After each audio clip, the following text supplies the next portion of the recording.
السلام علیکم دوستو، عمیرہ احمد کے ناول بات عمر بھر کی ہے کہ دوسرے حصے کے ساتھ حاضر ہوں۔ اب آپ جاننا چاہتے ہوں گے کیسے؟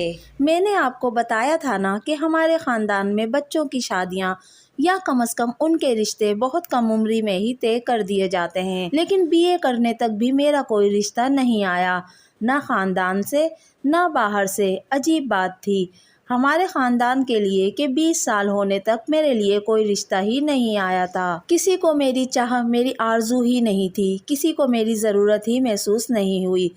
وجہ کیا تھی؟ کیا آپ کو دوبارہ یہ بات بتانے کی ضرورت ہے کہ وجہ کیا تھی؟ نہیں نا، سب کے لیے اگر یہ بات حیرانی اور افسوس کی تھی تو میرے لیے تو یہ حقیقت زہر میں بجھا ہوا خنجر تھی جو کسی نے بہت زور سے میرے سینے کے بیچوں بیچ گاڑ دیا تھا۔ اور حیرت کی بات تو یہ تھی کہ اس خنجر کے گاڑے جانے کے بعد بھی میں زندہ تھی۔ کیا آپ کو حیرت نہیں ہوئی کہ میں زندہ تھی؟ یہ ادراک کہ کسی کو آپ کے وجود کی ضرورت ہی نہیں ہے، کیا خنجر جیسا نہیں ہوتا؟ آپ بتائیں، ہوتا ہے نا؟ میں جانتی تھی میں ماں باپ کے لیے بوجھ بنتی جا رہی ہوں، میں ان کی ناخوشی کا سبب تھی، مگر میں ان کا مسئلہ تو حل نہیں کر سکتی تھی۔ میرے اختیار میں ہوتا تو میں کب کی شادی کر کے یہ گھر چھوڑ چکی ہوتی، مگر یہ بات ان کی سمجھ میں نہیں آئی تھی اور مجھ میں دوسروں کو سمجھانے کی اہلیت نہیں تھی۔ جو واحد چیز میں کر سکتی تھی وہ اپنے وجود کو بے ضرر بنانا تھا، اپنے وجود کو ناقابل قبول بنانا تھا، اور وہ میں نے کیا۔ خاموشی پہلے ہی میرے وجود کا حصہ تھی، خدمت کو میں نے وجود کا دوسرا حصہ بنا لیا۔ میں ہر وقت ہر کسی کی خدمت کرنے، ہر کسی کو خوش کرنے میں جٹی رہتی۔ آپ کو بتاؤں کیوں؟ ویسے کیا آپ خود سے اندازہ لگا سکتے ہیں؟ نہیں، بات وہ نہیں تھی جو آپ سمجھ رہے ہیں۔ مجھے نیکیاں کمانے کا کوئی شوق نہیں تھا، میں تو بس دلوں میں تھوڑی سی گنجائش، تھوڑی سی جگہ چاہتی تھی۔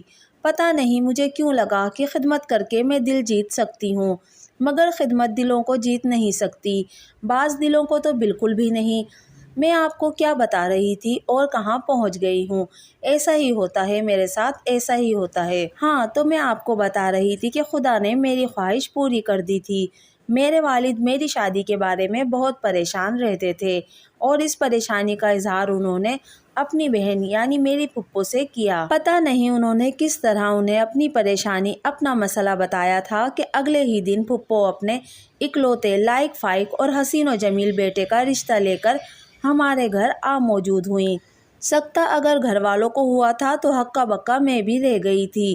میں نے خدا سے صرف خوبصورتی چاہی تھی، اس نے تو جیسے خوبصورتی کو ہر نگینے سے مرصع کر کے میرے لیے بھیج دیا تھا۔ فاروق ایک بینک میں کام کرتا تھا، اس نے MA اکنامکس کیا ہوا تھا، پورے خاندان میں وہ سب سے زیادہ خوبصورت اور قابل تھا۔ ابھی تک اس کی شادی نہیں ہوئی تھی تو اس کی وجہ یہ تھی کہ وہ خاندان میں شادی نہیں کرنا چاہتا تھا۔ وہ اپنی مرضی سے خاندان سے باہر کسی تعلیم یافتہ لڑکی سے شادی کرنا چاہتا تھا۔ پھپھو نے اب تک اسے آزادی دی ہوئی تھی کہ جب بھی اسے کوئی لڑکی پسند آئے وہ انہیں بتا دے اور وہ وہیں اس کی شادی کروا دیں گی، مگر اب وہ پتہ نہیں کیسے اس کا رشتہ میرے لیے لے کر آ گئی تھیں۔ میرے گھر والوں کو اس رشتے پر اعتراض کیسے ہو سکتا تھا؟ انہیں لگا کہ خدا نے ان پر بہت بڑا کرم کر دیا ہے، خاص طور پر مجھ پر۔ فوری طور پر اس رشتے کو قبول کر لیا گیا، اور نہ صرف رشتہ قبول کیا گیا بلکہ صرف 1 ماہ بعد ہی میری شادی کی تاریخ بھی طے کر دی گئی۔ ہر انسان بوجھ کو جلد از جلد کندھوں سے اتار کر پھینک دینا چاہتا ہے۔ میرے ماں باپ نے بھی مجھے بوجھ سمجھتے ہوئے میری قسمت کا فیصلہ بہت جلد کر دیا تھا، مگر میں اس جلد بازی سے ناخوش نہیں تھی بلکہ بہت خوش تھی۔ اور فاروق؟ ہاں، اس کے بارے میں بعد میں پتہ چلا کہ پھپھو اسے بتائے اور اس سے پوچھے بغیر ہی اس کا رشتہ میرے لیے لے آئی تھی۔ پھر جب اسے پتہ چلا تو اس نے ایک ہنگامہ کھڑا کر دیا، وہ گھر سے ہی چلا گیا تھا۔ مجھے جب یہ پتہ چلا تو میری جان جیسے سولی پر اٹک گئی تھی۔ مجھے ہر وقت یوں لگتا جیسے ابھی پھپھو آئیں گی اور وہ ننھی سی انگوٹھی میری انگلی سے اتار کر لے جائیں گی جو انہوں نے نسبت طے ہونے پر پہنائی تھی، اور منگنی ٹوٹنے کی صورت میں ایک تماشا بن کر رہ جاتی۔ آپ کو پتہ ہے نا تماشا کیا ہوتا ہے؟ دن گزرتے جا رہے تھے، دونوں گھرانوں میں شادیوں کی تیاری اور دولہا کی تلاش ساتھ ساتھ جاری تھی، اور پھر فاروق بالآخر خود ہی گھر واپس آ گیا تھا۔ وجہ پھپھا کی ضد تھی۔ وہ اس کے گھر سے چلے جانے پر اتنا ناراض ہوئے تھے کہ انہوں نے اس کے سارے دوستوں میں اعلان کر دیا تھا کہ وہ اگر شادی کے دن تک گھر نہ آیا تو وہ پوری بارات کے ساتھ دلہن کے گھر کے سامنے خود کو گولی مار لیں گے۔ فاروق جانتا تھا پھپھا اپنی بات کے پکے تھے۔ وہ شادی والے دن سے پہلے ہی واپس آ گیا تھا۔ میں اس وقت بہت خود غرض ہو گئی تھی، یہ جانتے ہوئے بھی کہ وہ مجھے پسند نہیں کرتا، یہ جانتے ہوئے بھی کہ میں کسی بھی لحاظ سے اس کے برابر نہیں ہوں۔ پھر بھی میں اس کو پانا چاہتی تھی۔ رات کو ہمیشہ چاند چاہیے ہوتا ہے، میں بھی رات تھی اور وہ میرا چاند تھا۔ پھر میں کیسے اسے چھوڑ دیتی، اسے پانے کی خواہش کیوں نہ کرتی۔ شادی بڑی دھوم دھام سے ہوئی۔ فاروق پھپھو کا اکلوتا بیٹا تھا۔ پھپھو کو تو اپنے ارمان پورے کرنے ہی تھے، لیکن ہمارے گھر میں بھی یہ آخری شادی تھی، اس لیے ہماری طرف سے بھی بڑی دھوم دھام کا انتظام کیا گیا تھا۔ لوگ کہہ رہے تھے میں شادی والے دن بہت خوبصورت لگ رہی تھی۔ لوگ بہت کچھ ایسے ہی کہہ دیتے ہیں، خوبصورت لگنا اور بات ہوتی ہے، خوبصورت ہونا اور بات ہوتی ہے۔ فاروق کو میں خوبصورت اس لیے نہیں لگی تھی کیونکہ وہ جانتا تھا میں خوبصورت نہیں ہوں۔ میرا اصل چہرہ، اصل رنگت اس کی نظروں سے کبھی اوجھل ہوئی ہی نہیں۔ سب جانتے ہیں یہ شادی میری مرضی سے نہیں ہوئی۔ تم بھی اس سے بے خبر نہیں ہو مومنہ۔ کیا تم کسی بھی لحاظ سے میرے قابل ہو؟ کیا تم میرے ساتھ چلتی پھرتی اچھی لگو گی؟ مجھے تو کالا لباس تک پسند نہیں ہے، میں کالی بیوی کے ساتھ کیسے رہوں گا؟ تمہیں قبول ہو یا نہ ہو میں دوسری شادی ضرور کروں گا۔ تم چاہو گی تو تمہیں طلاق نہیں دوں گا، اور علیحدہ ہونا چاہو گی تو طلاق دے دوں گا۔ اس نے پہلی ہی رات مجھے یاد دلا دیا تھا کہ میں کون ہوں، اور بھی بہت سے جملے تھے جو اس نے کہے تھے مگر وہ میں بھول چکی ہوں۔ نہیں، بھولی نہیں ہوں، مگر بھلا دینا چاہتی ہوں، اس طرح تکلیف ذرا کم ہوتی ہے۔ آپ یہ جان کر حیران ہوں گے کہ فاروق کی تلخی اور بے اتنائی بھی اس سے میری محبت کو کم نہیں کر سکی تھی۔ اس تذلیل کے باوجود میں خوش تھی کہ وہ میرا ہے، صرف میرا ہے۔ اس کے الفاظ نے میرے دل میں کسی خدشے کو نہیں جگایا تھا۔ میں نے سوچا تھا میں اس شخص کی اتنی خدمت کروں گی، اس سے اتنی محبت کروں گی کہ وہ میرا ہو جائے گا، میں اس کا دل جیت لوں گی۔ مگر بس دل ہی تو جیتا نہیں جاتا۔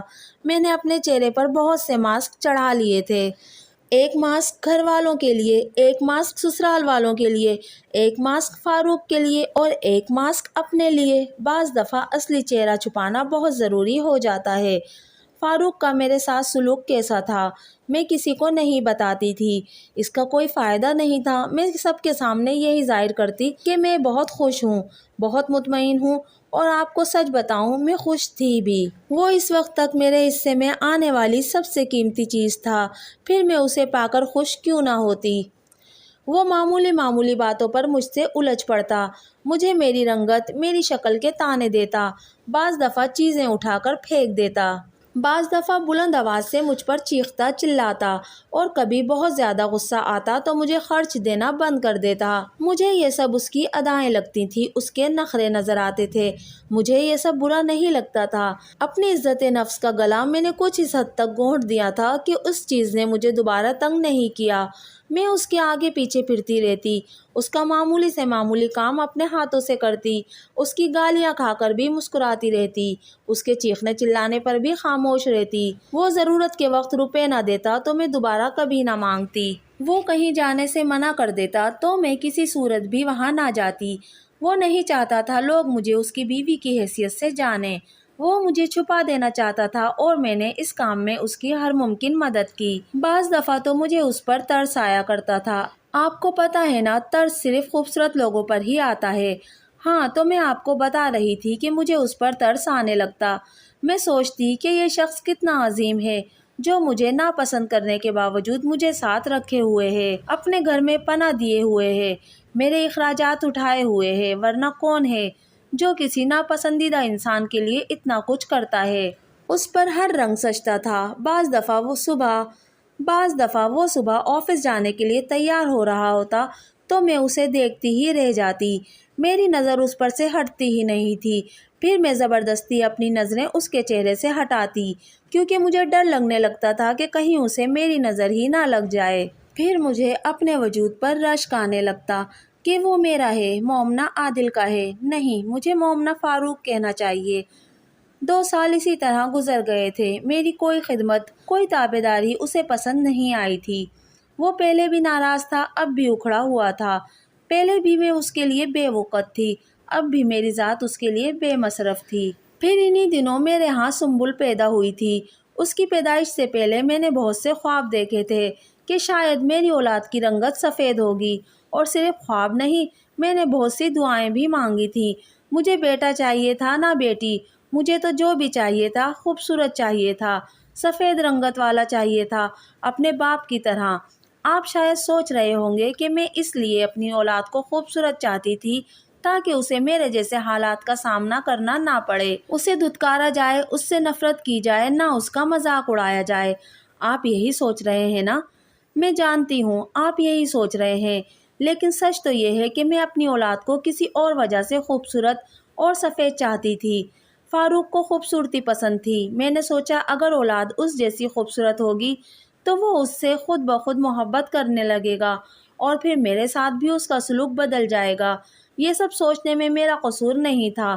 لوگ یہی کہتے ہیں کہ اولاد تو اچھے اچھوں کے دلوں کو بدل دیتی ہے، اور خوبصورت اولاد تو باپ کی جان ہوتی ہے۔ میں نے سوچا تھا فاروق تو پہلے ہی خوبصورتی کا دیوانہ ہے، جب خود اپنی اولاد خوبصورت ہوگی تو وہ کیوں نہیں اس کی محبت میں گرفتار ہوگا، اولاد کے لاڈ اٹھائے گا۔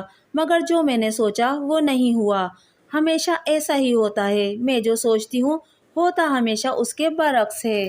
دوستو، آپ کو میری آج کی ویڈیو کیسی لگی مجھے کمنٹ کر کے ضرور بتائیے گا۔ اگر ویڈیو پسند آئی تو پلیز میرے چینل کو سبسکرائب کیجیے، میری ویڈیو کو لائک اور شیئر کیجیے۔